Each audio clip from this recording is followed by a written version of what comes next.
What's up, StaleMates? Welcome back to another episode. My name is Zach, and this is Tyler, and this is the StaleMates Show. Thank you so much for clicking on this episode. If you guys are new here, we like to talk about all the drama, all the storylines, the things that you guys need to know for this college wrestling season and beyond. So thank you so much for giving us your time. If you guys don't mind, scroll down, click subscribe, drop a comment, leave a like. Any of those things help with the growth of our show. So we thank you so much if you could do that. Thank you so much in advance. Today is Valentine's Day, February 14th, 2022. Lots to talk about from this past week. We're going to talk about Bout at the Ballpark. We're going to talk about UNI versus Iowa State, and we're going to talk about the Blade Sisters, okay? So before we do that, we're going to thank our sponsors, Barbarian Apparel and Above and Beyond Wash and Seal. Barbarian Apparel is the #1 place that you guys should go to get your custom team apparel for this wrestling season and beyond. So scroll down, check them out, click the link, Barbarian Apparel. You can also buy our merch on there. So if you guys want to support the show, you guys want to wear it out in public, show up to your next wrestling tournament wearing some sweet StaleMates merch. So scroll down, click it, and support the show by buying the merch, or just telling the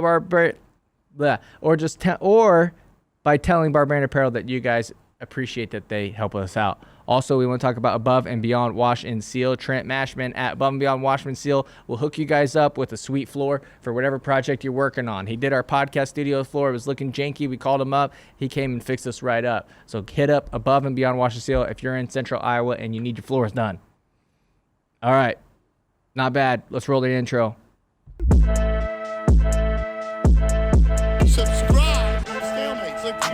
Click subscribe to StaleMates.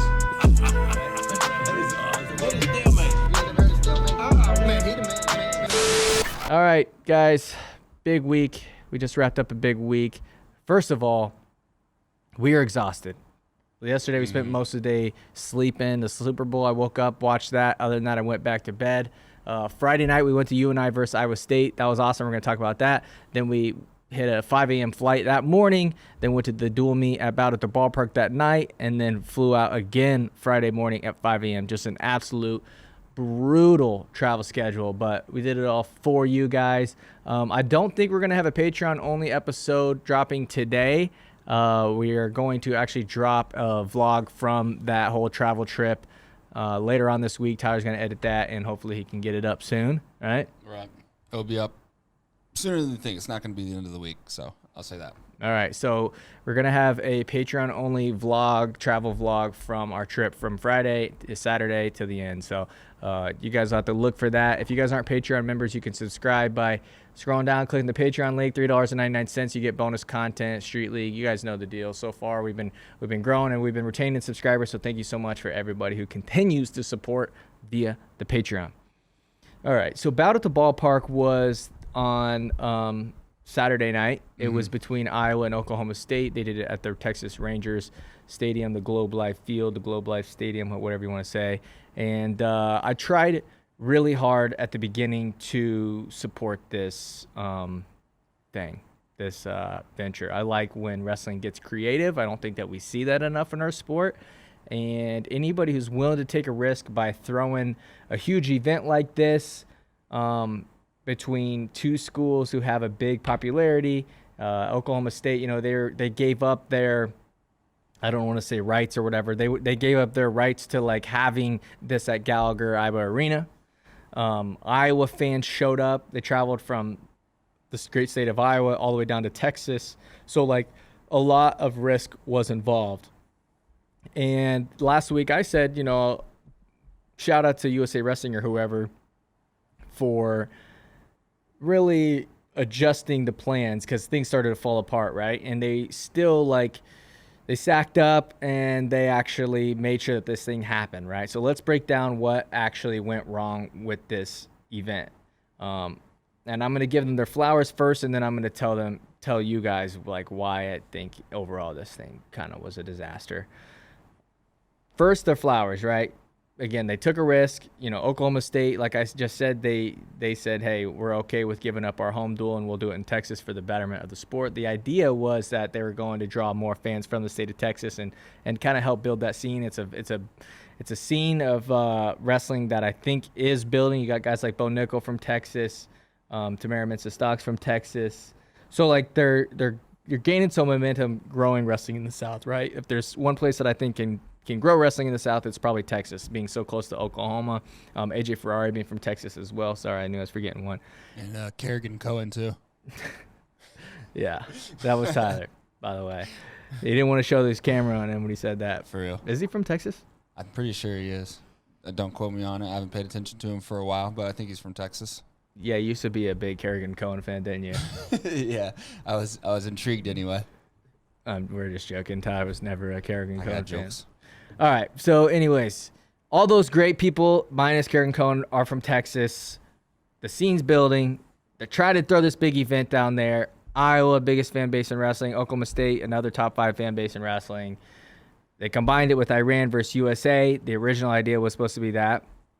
So you got Jordan Burroughs involved. You got the Iranians involved.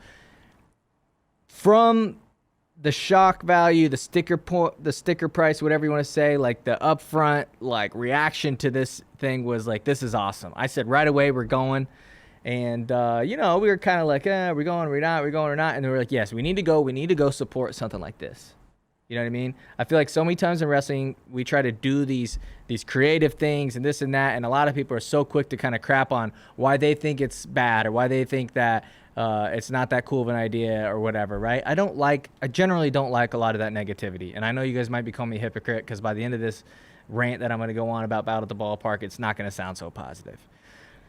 But let's give the flowers first. So, shout out to everybody involved that tried to really make these things happen. From Flo to USA Wrestling to whoever, from Iowa to Oklahoma State. Shout out to all those people for trying to make those things happen. Iran gets pulled out. The president of Iranian wrestling, or whatever you want to say, ended up, putting out some statements out there that weren't ideal. They said something like death to America. We don't need to just talk about it. We need to take action to it, this and that. You guys already know that. We already talked about that on the show. But nevertheless, they couldn't get their visas through, so Iran's out. So they go and get Mongolia. Mongolia comes in. They're going to wrestle. The Mongolian women's freestyle team is going to wrestle the U.S. freestyle women's team. That ends up not happening. But that seemed like it was pretty after the fact anyways. And so by that point, it was like a pretty good consolation for the Iran versus USA thing, right? Right. Just 1 second. I just want to see how. So anyways, Iran pulls out, Mongolia pulls out, and you know what? Props to USA Wrestling because they ended up getting some backup matches. I think it's okay to call these matches that they had for the men's freestyle team backup matches. You guys can go through and pull up the roster and see what the exact matchups were. We're not really going to talk about that. But I was happy at this point. I said, you know what? The main reason why I really want to go down there is I've never seen Jordan Burroughs wrestle in person. I've met him before. I've went to the Nebraska team camp when I was in high school. I've got my picture taken with him. I've got autographs with him. Just strictly fan stuff, right? Just me being a fan of Jordan Burroughs, who's the greatest wrestler of my generation. I can say that.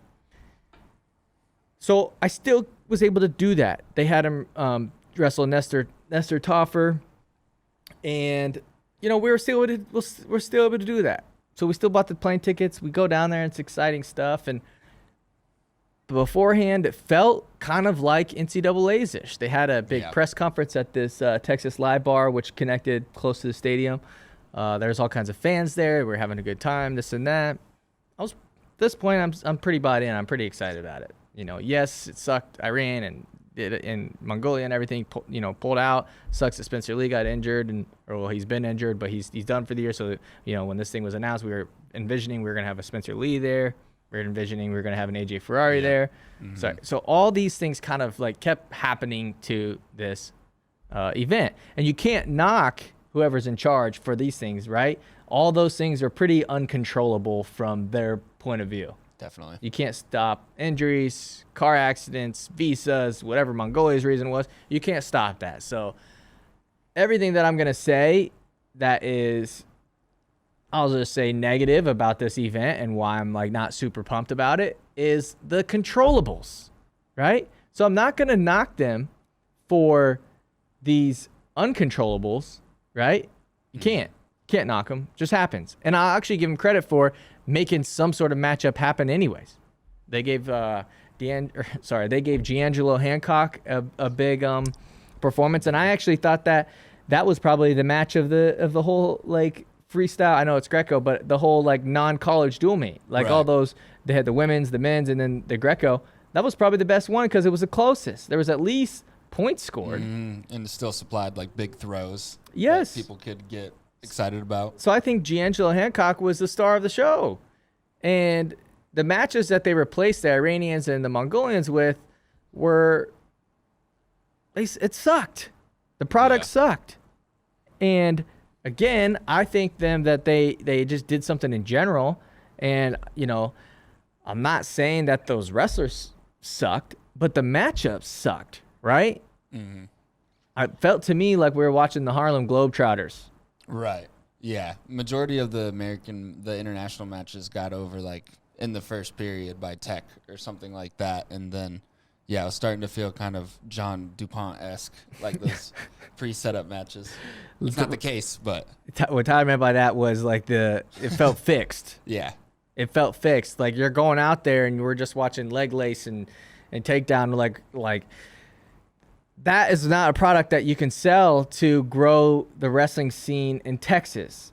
Again, I know that the original matchups fell through, but that's what we had to roll out there, right? And so the execution to me was just not there. Like it wasn't like literally everybody that was sitting there was just kind of like, okay, all right. Like nobody was really that excited. The only real oohs and ahs were like big throws and stuff like that. And that's why I said D'Angelo had like the performance of the night because he got the most oohs and ahs out of everybody. But everything else felt like the Harlem Globetrotters versus the Super Gremlins or whatever they're called. Yeah. You know what I'm talking about? Mm-hmm. Now, the Super Gremlins or whatever obviously like have some talent and like they're good, but compared to the Harlem Globetrotters, right, or compared to our Olympic team, there's levels to this, and so it kind of sucked. I think the Darian Cruz, Thomas Gilman match was that was cool that they did that. There's a little bit of backstory there. If you know that. Yeah.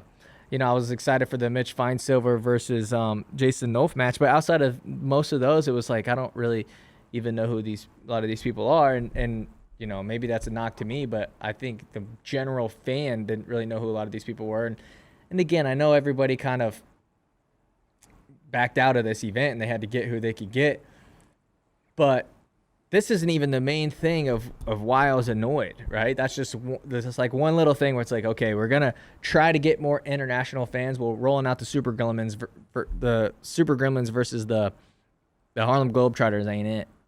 Yeah. The next thing, though, right? So we get to our seats. We watch the Harlem Globetrotters go out there. And look at this view. So we paid... Just show the one on the left first. Okay. So we paid $100 per seat. This is where you guys can make fun of us. So we paid $100 per seat for this thing. Look at that. Yeah. This was the difficult part. Look at that. 1 second.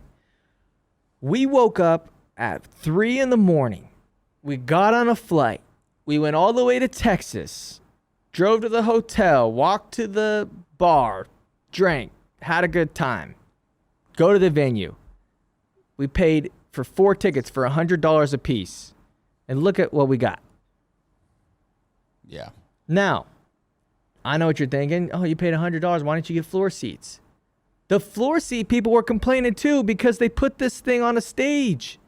So unless you were like in front row or maybe second row, and those floor seats were empty, most of them. Right. You couldn't see anything. This was row 14. This is like supposed to be prime real estate behind home plate for this event. And you can't even see. We went all the way down there to watch a freaking monitor the whole time. See, that's the thing. Like, literally, while it was going on, and I'm starting to get sleepy from coming down from drinking beforehand in the fun environment, I'm like, wow, I flew down here to look at this screen right here, to just turn my head to look at a different screen than I could have. Let me send you, Tyler, and you're going to have to do this on the fly. I should have done this beforehand. But let me send you the overhead view. Okay, so here's what it looks like from up above. They have 4 mats in the back. Apparently, they had some sort of youth tournament going on beforehand. Yeah. Then they have the seats. Like the section on the right was completely empty. The one on the left had some people in it. Anything outfield. That was all empty too. Like these parts were pretty full, really, for everyone who showed up. But then just kind of the viewpoint took the steam out of everything. Most of the fans, though, were behind the home plate area. Yeah, right? Exactly. Yep. But they had the freaking fields or the mats out in the outfield, past the pitcher's mound, over second base, and into the, what's that called, the rover area, the center field area. Yeah. You know, like closer to the outfield. That's a lot farther than I think a lot of you people realize. Now, I don't want to sound like I'm complaining too much, but like, how in the world does that make any sense? Why am I paying $100 a ticket if I can't even see the dang thing? Like, I would try to like just watch it and like you couldn't actually where it was going and not look at the screen. And then after a while, I was just like, I can't do it. I have to look at the screen to know exactly what's going on. Plus, we had the freaking batter's net up. The foul ball batter's net thing behind home plate was up too. Yeah, there's that too. And like, wrestling is a sport that you need to be on top of the mat to get like an electric environment. Yeah, right. It has to be intimate. They even started the 125-pound match with music playing over the thing. It's like, dude, you literally have two of the craziest fan bases that you do not need music over top of it. Right. Now look at this. Now we're going to compare the two things. So do you want to put them up side by side now? So this has been done before for a lot of people who don't know. Bout at the Ballpark is not technically an original idea. So a couple seasons ago, I was actually able to go to this one as well. This was, I believe, a quad duel between Arizona State, Iowa State, Campbell, and Harvard. Look where they put the mat, because they have a brain. They have an actual brain. They kind of chose to favor the first baseline and just pretty much brought it as close as they could. They brought it as close as they could to the fans. Yeah. Right? So they brought it up over the home plate area. So like, that's me sitting in like a pretty casual spot with a pretty good seat there. Mm-hmm. Now, why is it that hard? Why is it that hard? Like, there was nobody there that could say, hey, maybe the people who came all the way from Iowa or drove 4 hours from Stillwater, just maybe they want to watch the actual wrestling and not a screen. Mm-hmm. Maybe they bought tickets so they could see the wrestling happen in person and not on a screen at home. I wish I would have stayed home, honestly.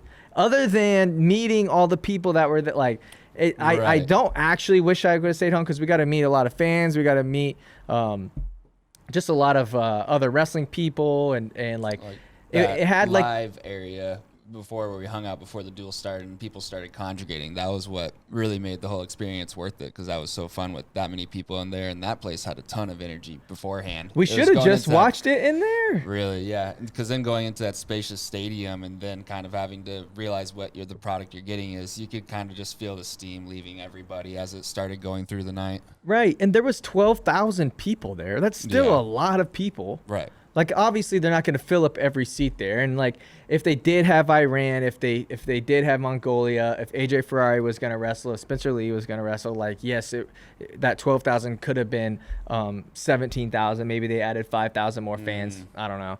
But all those things, all those controllable things aside, you put the freaking mats so far away, it was not worth it for me. Yeah, that would be my biggest critique as well for that night.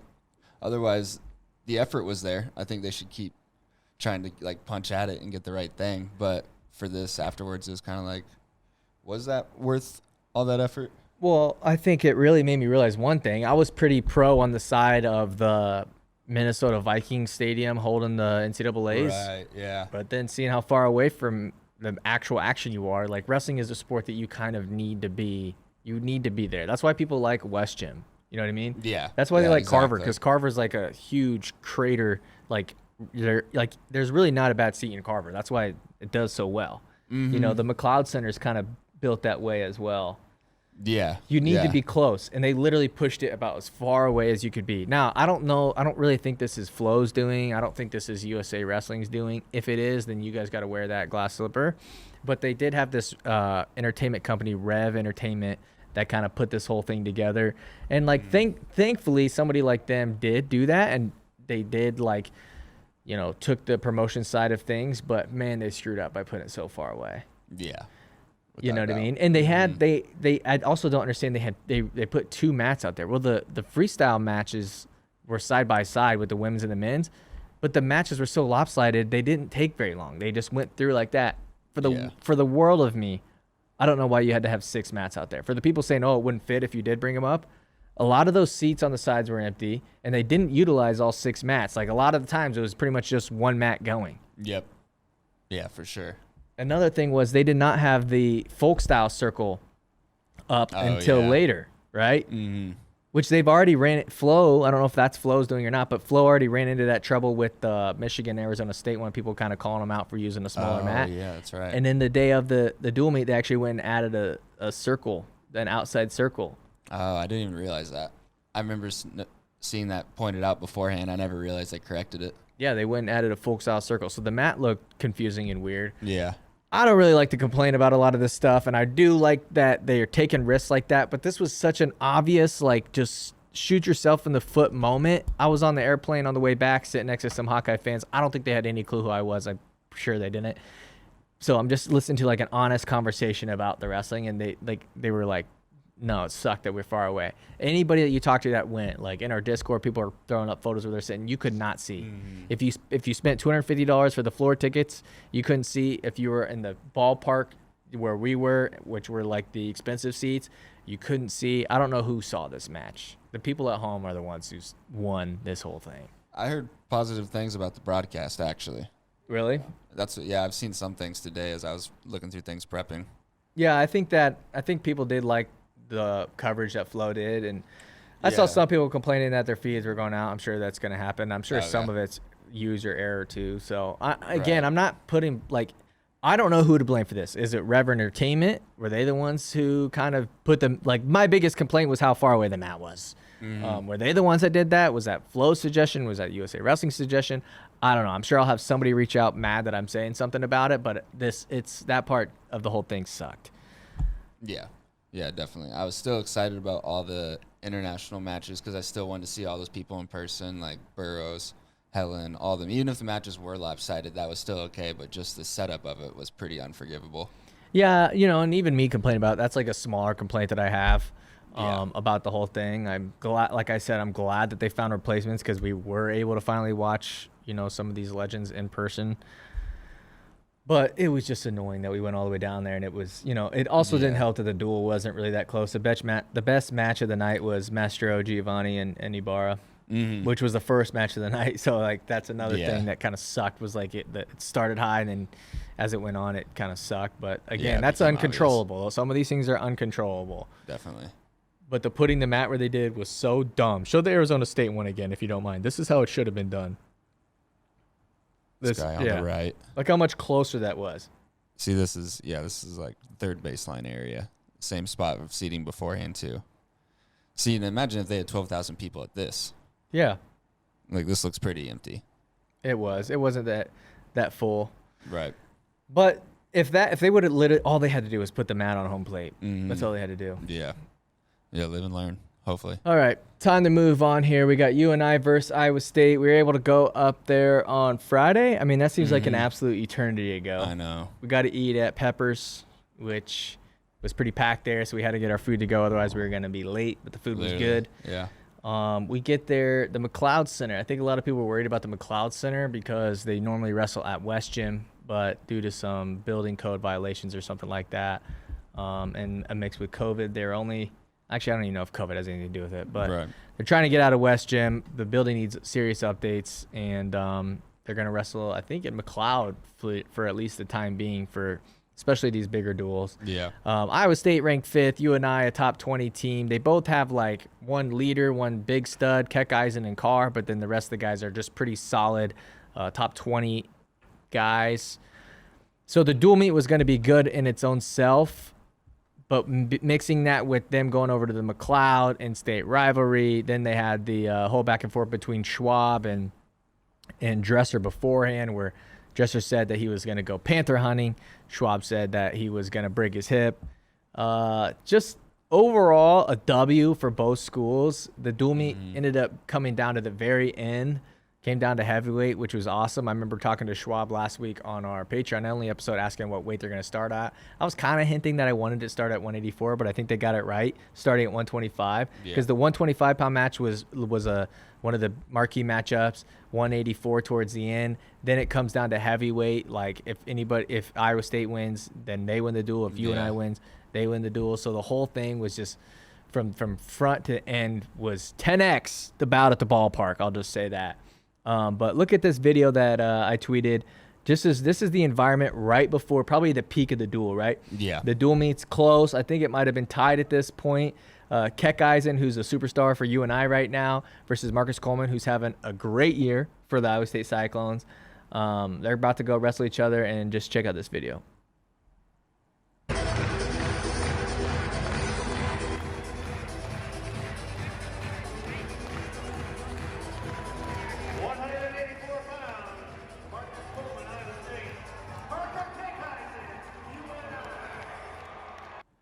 What was sick to me about this duel meet? Was we were able to see Carver-esque crowd without the Hawkeyes, and what I think a lot of people who aren't from the state of Iowa don't realize is yes, the Hawkeyes can sell out. There is no other fan base like the Iowa Hawkeyes. That is a fact. They wear the crown of the best fan base. Because they go to, it doesn't matter if it's Iowa versus Princeton versus Iowa State versus Penn State versus Oklahoma State versus Lehigh. It doesn't matter. They're going to show up. Where we see spurts of these dual meets bigger marquee matchup dual meets where we get 10,000 plus people throughout the year at other programs, but Iowa consistently does it. What's cool about UNI versus Iowa State is they were able to do this without the Hawkeyes being there. Yeah. It probably helps that the Hawkeyes were out of town. It helps that Iowa State's ranked 5th. It helps that UNI is pretty good themselves as well. But I don't think a lot of people realize the fan base that UNI has. I tweeted that they are a top 5 fan base, and they definitely are. And I think that they use the method of start small, grow the demand, right? Because it's one of those things where if you can't get into West Gym, people want to go even more, right? Because then they talk about how great the environment is. You talk about how great the environment is. People want to be entertained. Then they're willing to come to the bigger ones like this. You know what I mean? Where it's not at West Gym. It's almost to me like you got 2 restaurants beside each other, right? One has a line out the door, one nobody's at. Which one do you want to try? You want to try the one that's busier, right? So this is a W for the UNI Panthers. Even though they lost, it's a W because now that fan base has a taste of hey, we can really pack this thing out. Right? Yeah. We don't necessarily have to hold ourselves to a West Gym. West Gym is awesome. West Gym is a place that everybody needs to go to at some point. I really hope they don't get rid of it. But the place like a McLeod Center is really able to show off, what I said on Twitter, which is their muscles. They're able to say, hey, we can do this without Iowa. You know what I mean? Mm-hmm. There was a lot of red and yellow there, but for the most part, most of this was UNI people. And where they're located in Iowa, if you're not from Iowa, you don't know this, it's the Cedar Valley. Wrestling country, heavy wrestling country. A lot of high schools are right in that area, directly in Cedar Falls too.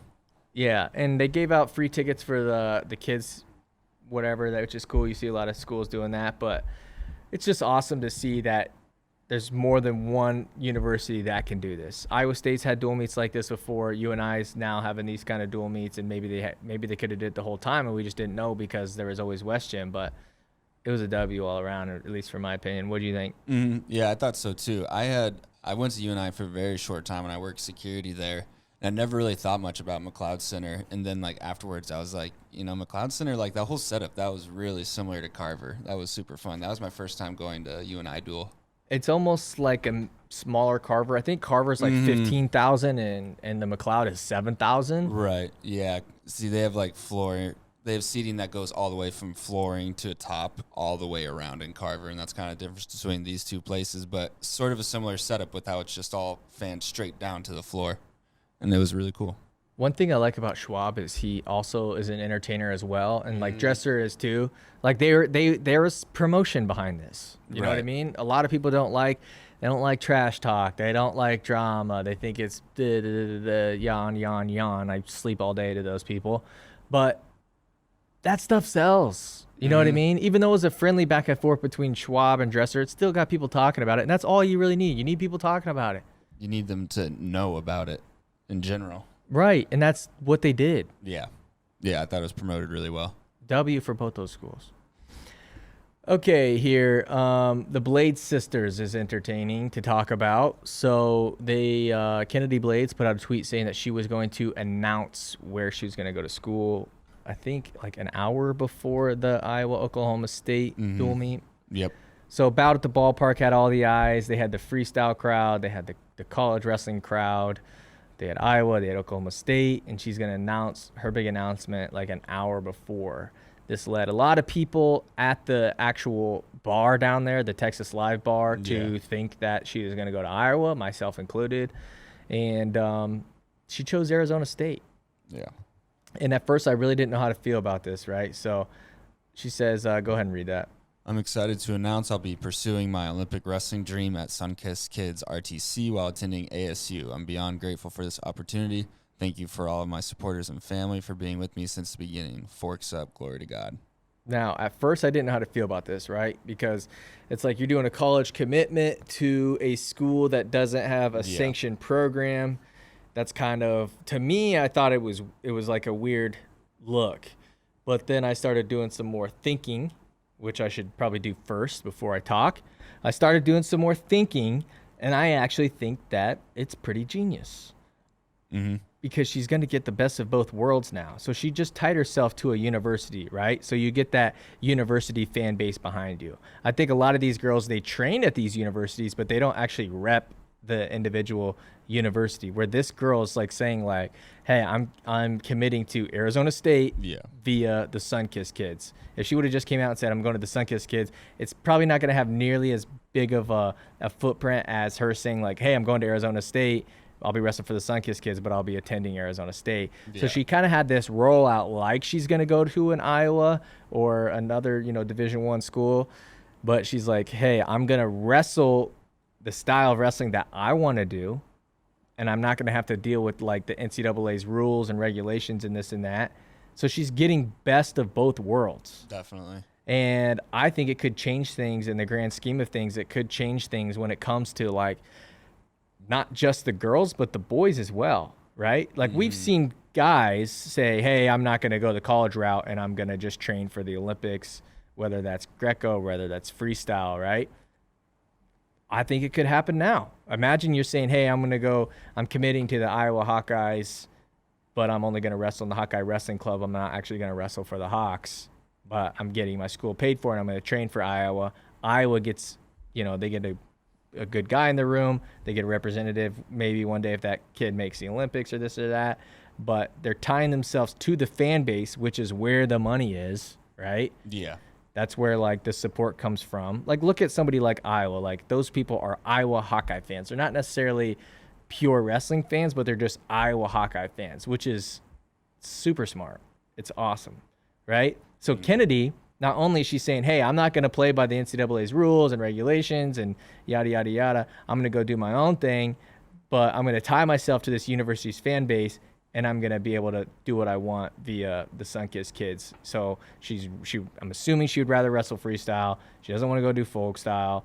I think Kylie Welker going to Iowa obviously has a play in it, but if you think at Kennedy, and I don't know if she did this on purpose, but if she announces in front of the Iowa fans that you're not going there, that takes some balls. You know what I mean? Yeah. So she's able to go and say she's kind of setting herself up for this rivalry with Kylie Welker, if there is one. I don't know if there is one or not. Same weight, same relative age, right? Kylie goes to Iowa, you go to Arizona State. It's a brand builder for both. I don't know if that's intentional or not, but I think it's super smart that she did that. Yeah. Definitely. I think if she's wanting to train freestyle, that was probably the best move she could make in terms of like the ripple effect on what this will have on other people, maybe even like male RTCs and things like that. I'd be curious to see how that would actually play out though between college recruiting and then the recruiting separate for that, how that could translate exactly. Well, we're starting to see kids that are skipping their senior year of high school just to go straight for the college stuff. I think you might see kids just skip the college stuff altogether at some point and just say, hey, I want to do the freestyle route, especially if the money's going to be there, right? You know, if you're a brand like Rudis, do you even care so much about, like, Rudis is getting into the college stuff now, right? They're signing, you know, Spencer Lee and this or that, but a lot of them, you got to think about the long-term play of, like, if I'm a brand, I'm going to invest behind an athlete, do I just want them for the 4 years, or do I want them beyond that? Obviously, their brand's going to be the biggest while they're in school, but like Kennedy is now tying herself to a university's fan base by saying, I'm going to Arizona State. She's just going to school there. She's not wrestling for them. She's wrestling for the Sunkist kids. So I'm assuming the Sunkist kids is probably paying her way through there. But she's saying, hey, let me get this fan base, but also let me wrestle the style of wrestling that I want to do, and I don't have to deal with the NCAA. I think it's genius. Yeah, no, I think so too. In her specific situation, I think this was the best move she could have made. Yeah. All right, guys. If you guys like this episode, only 3 topics this week, which is I just had a lot to talk about. I don't want the episode to go on for too long. So if you guys like this episode, please hit subscribe. Give it a thumbs up. Drop a comment down below. Join our Discord, Patreon, you name it. We're universal, baby. Check us out. Peace.